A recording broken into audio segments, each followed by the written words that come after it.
Hey guys, Scott Adams here. So Stripe is probably one of the most popular payment processors out there. Um, a lot of that's due to just the ease of use and ease of getting a merchant account. You don't have to go through the long underwriting process. You don't have to, provide a bunch of statements or that much personal information. Now, there's definitely downsides to that.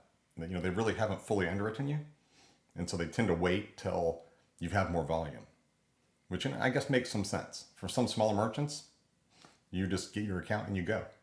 Another thing that makes them popular is their APIs and their programming interface. So it makes it really easy for programmers to work with them.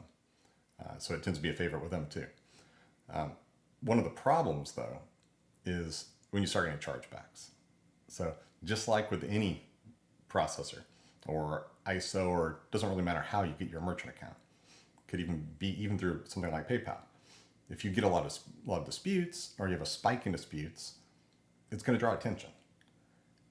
And one of the ways that we tend to stop that and lower those chargebacks are using alert services. And I hear a lot that merchants have trouble with this. Reason being, Stripe doesn't provide a lot of information. The alerts expect you to have first six, last four of the credit card number. Well, you only get last four at Stripe. They expect you to have auth code, and Stripe does not provide auth code by default. Now, there are ways to get a hold of it, but if you're not a programmer, then it's almost impossible.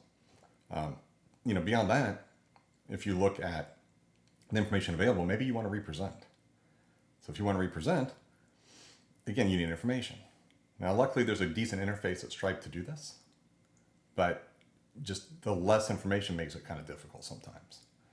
I think probably the best way to fight disputes at Stripe is to use alerts, along with their anti-fraud systems pre-auth. But again, it's hard because of those data points that you're missing. And that's something that we actually provide, is access to those data points, and you don't have to do any programming. So for example, we can get auth code in our user interface, and we can automate that process too. So don't give up hope. If you want to stay at Stripe and you like their system, that's great. But consider how you get this information, and if you want to use alerts, they're definitely doable. I've got merchants using CDRN, using ethical alerts, and even using RDR and Order Insight. So the possibilities are there. It's just a little more difficult. So let us know if you need help, and I hope that helped. Thanks.